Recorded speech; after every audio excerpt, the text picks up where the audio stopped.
Hello, football fans. This is Anthony with Two Fat Guys Fantasy Football, coming at you again today with the next of our team breakdowns. Today we're going to be taking a look at the Houston Texans. Uh, got some feedbacks. People seem to like the format from the Colts video, so we're going to go with that again. Take a look at where we were at the end of the season with the Texans, and then kind of where we're at today. So let's load up the end of the season squad here and see where we were at. So first and foremost, as a Bears fan, I do need to say thank you very much to Lovie Smith for going for two and winning the game on the last meaningless game of the season. Really helped us out quite a bit. But let's take a look at the Texans now. So the Texans roster was not very good at the end of the season. I'll say it kind of preemptively. It's also not very good as we sit today. But at the end of the season, we had question marks in a lot of places.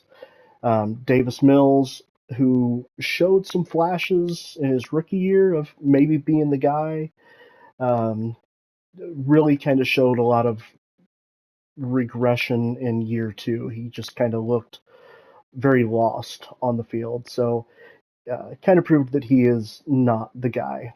Um, Brandon Cooks has been disgruntled for basically the last 2 years in Houston, hasn't wanted to be there. So he didn't really play all that well. The biggest bright spot is, of course, Laremy Tunsil. Laremy Tunsil is one of the best left tackles in the NFL. He's still relatively young, and the Texans did a really good job in getting him re-signed again um, here in this offseason. So, big bright spot on the offensive line. It's always great to have a cornerstone left tackle that you can build around. Um, the rest of the offensive line, Titus Howard is uh, supremely adequate at right tackle. And then, of course, bringing in Kenyon Green as the rookie. Uh, he has room to develop for sure. I liked him as a potential prospect when he was drafted. Liked the fit for him. I think he can learn a lot from Tunsil at the tackle spot. He is absolutely suited to be a guard. He is a guard, and I think he can continue to get better and really help strengthen the left side of that offensive line. AJ Cann was the right guard. So the offensive line was adequate, but definitely had room for improvement. Another one of their draft picks that I really liked last year was John Mechie. Unfortunately, cancer diagnosis really threw a monkey wrench in the plans there. But when this young man gets a nice, clean bill of health, if he can come back and be the guy that he was when he was coming out of Alabama, I think he is going to provide some real juice to that wide receiver room. So unfortunate situation for him. Damian Pierce was he was, some might say, a bit of a surprise as a rookie. Um, Situationally, it was always going to depend on situation for him. He was a good runner at Florida. Um, I like him as a player. I absolutely think the Texans are in play to potentially bring in more competition at the position this offseason. The tight end spot, OJ Howard, once upon a time had all the promise in the world. Now is kind of just a guy. Jordan Akins, um, I, he's good. He's not great. He's a good kind of safety blanket. I really, really have high hopes. I like Brevin Jordan a lot. He's only 22 years old. He's got good size for the position. He's got good speed for the position. He does need to get better as an inline blocker, but he's a guy that you can split out, and he provides some real mismatch issues for a lot of linebackers in what he can do. I really do like Brevin Jordan as a player and think he has the potential to get a lot better and be somebody special. On defense, the biggest bright spot I think for them kind of an unexpected bright spot is Okoronkwo. Um, he provided a lot of great pass rush for them last year. He was a really kind of unexpectedly kind of developed into a guy that could do some things. Of course, Derek Stingley Jr., one of the best cornerbacks last year in the class. Of course, Sauce Gardner was the best cornerback last year, but I really liked Derek Stingley a lot coming out. I had him very close in rating to Sauce. Um, he kind of does everything pretty well. Better in man than he is in zone, but his zone is a pretty good as well. He's a good fit everywhere. He's going to develop into a real star at the quarterback position. Desmond King at this stage of his career is nothing more than a good slot corner. Um, that's where he's fits. Um, he's a good slot corner, and then other boundary corner, Steven Nelson, just a guy. Um, he's just a guy that he, he provides. You know, yeah, he's going to be out there. Jalen Petrie is one of the underrated picks in this last year's draft. Um, I liked him a ton coming out. He was my number 2 overall strong safety in the class, right behind Jaquan Brisker. I believe he actually got drafted a little bit ahead of Brisker, but he's very, very good. He has a very, very bright future. He does everything you could want at the strong safety position. Um, Owens, they're starting free safety last year. Linebackers, Cashman, who once upon a time was a tackle machine. Kirksey, who was kind of always been kind of a guy. And Neville Hewitt, who, you know, yeah, not a lot to say. This team was not very good. Jerry Hughes was underwhelming. Malik Collins, underwhelming. Um, just a team full of guys. I don't think that, unfortunately, Nick Cesario has done a very good job with trying to rebuild this roster from a team building perspective. It's also not great when they're now on their third straight head coach in 3 straight years. So, uh, not ideal situation for a rebuilding team, but I did love the hire of D'Amico Ryans. Um, D'Amico Ryans brings some credibility to this team, but I thought the same thing about Lovie Smith. Lovie Smith is a guy who deserved better from the Texans, quite honestly. Um, but they had their plan in place, and now D'Amico Ryans is the head coach. So here's what the roster looks like at this point of the offseason. We've had quite a bit of change overall, and sadly, they're still not in much better of a spot. Right now, Davis Mills is still the quarterback, but they do pick second and 12th in the draft, and he will not be the starting quarterback going into this season. They brought in Devin Singletary to partner with Dameon Pierce. Devin Singletary is a very good complement to what Dameon Pierce does. I think he eats into a lot of that. I think this becomes very much a running back by committee. Keep in mind, D'Amico Ryans does come from San Francisco's coaching tree with Kyle Shanahan, where they love to use uh, a ton of running backs. They just rotate them in all the time. So I think this is very much going to be a spot where we see a lot of these guys both get a lot of run.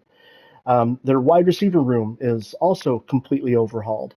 Robert Woods was brought in to, I guess, be the number 1 receiver. I don't see him as a number 1 receiver at this point of his career. He's kind of lost that juice. He is going to be a very good possession guy, nice safety blanket, security blanket. Whoever the starting quarterback is, and I firmly believe that to be Bryce Young, is going to love having Robert Woods. I think the starting uh, X receiver is going to be Nico Collins. Nico Collins is young. He's large. He's a good jump ball guy. He does a lot of things very, very well. He had a very, very high target share last year.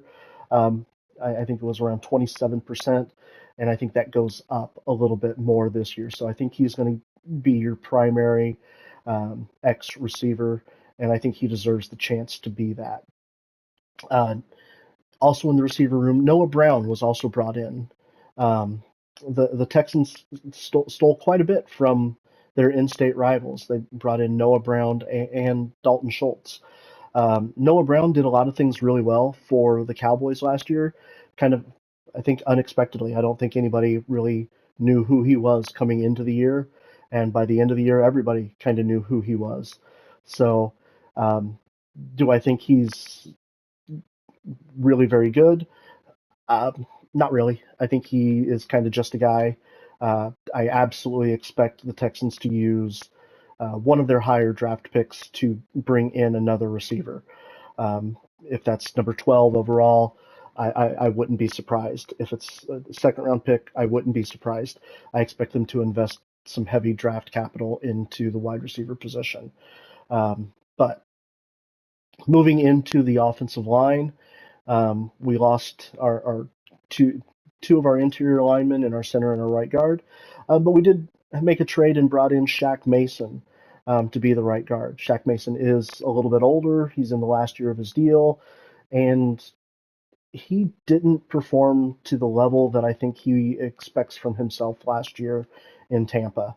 Um, he was good, not great, but with Kenyon Green on the rise, Laramie Tunsil as a cornerstone left tackle, Titus Howard being completely adequate, I do think you have a nice solid start here to your offensive line.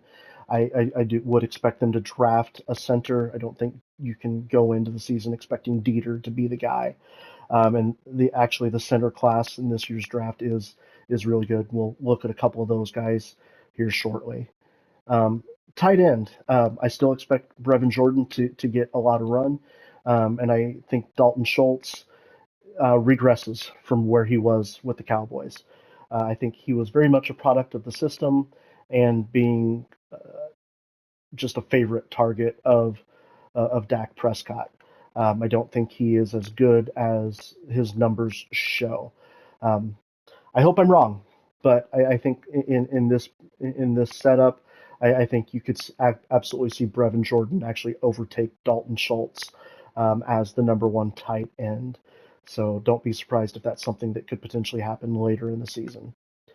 Looking at the defense, again, we've had a little bit of some changes here. Corner, unfortunately, has not changed. We still have the same three guys. Derek Stingley is absolutely their number one corner. Steven Nelson is their number two, and Desmond King is their slot corner. That's just the way that's going to work. Malik Collins is still DT. Um, Hopefully, he can continue to improve from where he was when he was with Dallas, but he did kind of regress last year with the Texans. They brought in Sheldon Rankins on a fairly good deal, so they're hoping to get some more production there. Jonathan Grenard at the other end from Jerry Hughes, because they did lose Ogbonna in free agency to the Browns. He's going to go line up across from um, Miles Garrett, and I think that is huge for him. I think he could provide a lot of production there in the Browns defense. Linebackers, welcome to your retread linebacker group. These are all Chase Winovich was brought in, Denzel Perriman was brought in. They already had Corey Littleton and Christian Kirksey and Brian Cashman. They didn't get any younger, and I don't think they really got any better at the position either. Um, we'll see. Maybe Ryans can do something with these guys that I'm not expecting, but they're just guys. Unfortunately, not a strong position group whatsoever for them. Um, there are some decent names in the draft that they might look at, but we'll see. Uh, Jimmy Ward was brought over to play that strong safety position. This is a really good signing. It lets Petrie move to free safety, and I think he'll be fine there. I think he fits better in the NFL at strong safety, but Jimmy Ward is absolutely a strong safety. He came over with D'Amico from San Francisco, where he has been incredibly productive in the last few years. So Ryans knows what he has in Jimmy Ward, and Jimmy Ward brings a, a lot to this defense. Is he going to be great for a long-term answer? No, but in terms of a short-term assist, he absolutely brings a lot. And then we've already talked about Petrie. I like him a lot as a starting free safety. Like I said, I think he fits better at strong safety, um, but but he'll be fine at free safety. No big deal there. Special teams wasn't really an issue for them.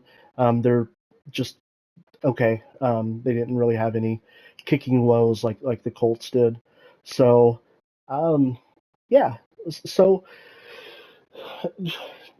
basic overview: the Texans are essentially in the exact same spot they were at the beginning of the offseason. They've made some changes, but I don't think they're any better.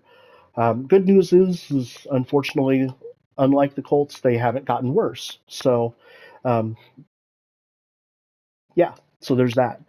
I'm going to advance here to the regular season so we can load in and look at some of the options here for the Texans in the draft and some of the potential things that they could do here. So they do have pick 2 and pick 12.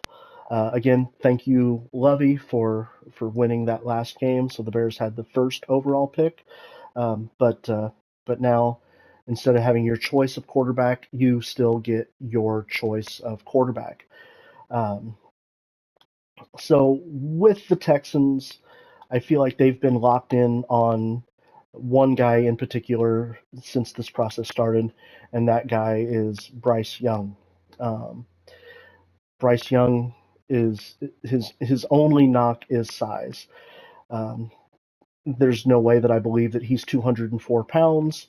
I think he inflated his weight artificially at the combine, and that's why he didn't run or do any of the drills. I don't think his frame was able to support that in a way that would have allowed him to look the way he needed to look. But I do absolutely 100% think that he is the pick at number 2 overall, and I think he's worth it. So if they can keep him from getting hit and taking too much wear and tear on his frame, I think this is the long-term answer at the position for them. So um, with that being said, don't need to dive too much into the QB prospects. We've looked at those a little bit already. Um, we've also looked at wide receiver prospects, but I think that this is a position that where I think is incredibly likely that they go at pick 12. At pick 12, if Jackson Smith and Jibba is here at 12, he is by far my wide receiver 1 in the class. I think you take it as a no-brainer. If he has gone previously, they have some options. What I would do if I was them is actually punt on the position at 12 and wait until round 2. I don't see nearly as much separation in a lot of these guys as some others do. So I think you could do some things better for yourselves um, at pick 12, possibly even trading back. But there's a lot more options. You could address you could address your pass rush. You know, you could address your linebackers. A guy like Luke Van Ness could be there. Miles Murphy could be there. Brian Breesy could be there. These are all guys that I kind of like. So let's take a look at the left ends here and see where they have. So Tyree Wilson is a guy that he's not going to work out until much closer to the draft due to some medical issues that have been cleared. but he is kind of an athletic freak, and whoever drafts him, I think, will be incredibly happy with that. Isaiah Foskey is a guy I like much, very, very, very much as mid to late second round pick coming out of Notre Dame. He's got some things that he needs to work on, but I think he's very, very sufficient. But in the first round, kind of guys and conversation, Lucas Van Ness coming out of Iowa. Um, a lot of people like him more as kind of an end of the first round kind of guy. I see a lot of similarities in his game style to what I saw in Aiden Hutchinson last year. Um, I think Hutchinson is definitely better than Van Ness, but I think Van Ness could absolutely develop a lot in the right situation. Learning from a guy like D'Amico Ryans could be exactly what he needs. If he's there at 12, I think this is really a way that they could go. I also like Miles Murphy and Brian Breesy both. Both of these guys are coming out of Clemson. Um, really, really odd to see two pass rushing ends rated as highly as these two guys are in the same class. Um, you have to wonder a little bit if the production combined was a result of their playing together. Of course, Breesy slipped a little bit this year due to some off the field things. I think he is probably for me higher rated than Murphy, um, but but time will tell. Another guy that I like a lot, the more I watch of him, is Will McDonald. Will McDonald kind of started this process uh, as a relatively unknown for a lot of a lot of normal casual fans and even some that watched a lot of college football. As the process has gone on, though, he has really kind of made a name for himself. And when I watch him on tape, he's a guy that really jumps out at me. Um, no matter who I'm watching, I always kind of find my eyes drawn back to what McDonald's doing. Um, Same with Keon White. Keon White, I think, is a guy that brings a lot of potential skills to the table, and I think is another guy that you draft him in the second round, um, and you're going to be really happy with what you get. So, so those are some guys there that I think you could look at. Um, like I said, I don't think you need to address the tackle spot. Linebacker, off-ball linebackers are kind of just undervalued in the NFL. So you're not going to take an off-ball linebacker at pick 12 this early. The value is just not there, the positional value. In terms of a rusher, Will Anderson, Nolan Smith, also pass rush guys that are in play for the Texans. Um, if Nolan Smith is there, and I will say that I do not expect him to be there. I wouldn't be surprised if they ran to the podium to take Nolan Smith. His athletic profile is just incredible. The things that was able to do. I know he had a little bit of an injury this year, but he's a guy that also, when you're watching the tape, when he's on the field, you always kind of find yourself looking and seeing what he's doing. Corner is still a position that you could draft. Um, I would absolutely think that a guy like Joey Porter is in play for the Texans at 12. Their corners definitely need help. Starting Derek Stingley and Joey Porter as your two boundary corners, you could do a lot worse. I expect Gonzalez to be gone. I don't think Weatherspoon lines up with what Ryans wants in a corner. But if Witherspoon is there, I think he's also would be in play.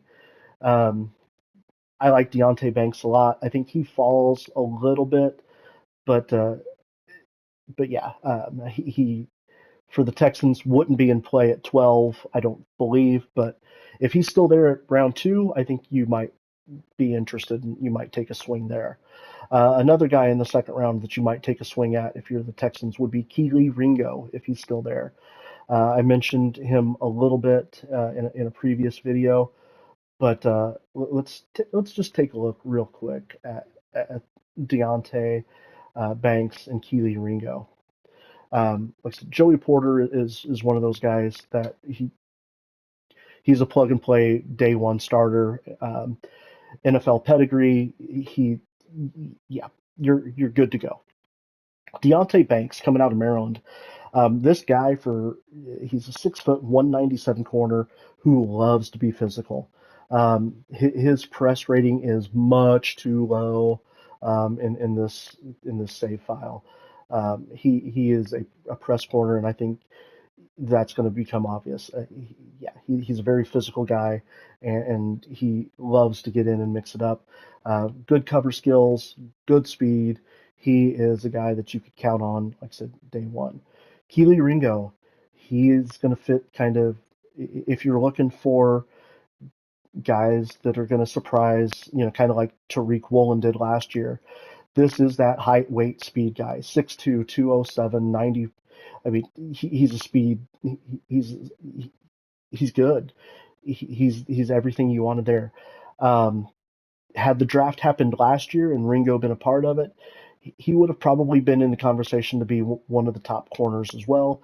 Unfortunately, he did kind of regress this year. If you watch him on tape, he didn't kind of continue to get better. He just kind of maintained the level that he had. He was just he wasn't bad, but he wasn't as dominant as you would have wanted him to see.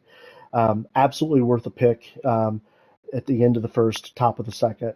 Again, Emmanuel Forbes is another one. He's a little light, but he's very tall, rangy corner. So a lot of options at corner in this class. So a lot of ways that you could go, but like I said, I think we know that the Texans are going to take Bryce Young at 2. I think that's a foregone conclusion. If Jackson Smith and Jibba is there, I think you'd go him. If it's if they're insistent on taking a wide receiver at 12, I definitely think Quentin Johnson is the best option, but they already have similar talents there. So I think you'd see them take a Zay Flowers or a Jordan Addison, even though it's not what I would do. I think you can get similar type guys much later in the draft. Somebody like a Josh Downs, somebody like Cedric Tillman, or my personal favorites, Marvin Mims and Rashid Rice. I think those guys bring a lot of skills to the table later in the draft. I think you're going to see teams get a lot of bang for your buck. So that's just a quick overview of where the Texans were at, where the Texans are now, and kind of a few things that I think they could do and should do. Uh, expect the next one of these to be the Carolina Panthers. Uh, we're going to just kind of keep taking a look at kind of draft order. Again, the goal is to get a team breakdown out for every single team before the NFL draft. Once the draft happens and I have a chance to kind of review depth charts a little bit, we'll revisit these and then we'll talk a little bit more about fantasy impacts of some of these guys. But as always, I appreciate every single one of you and look forward to interacting with you again soon.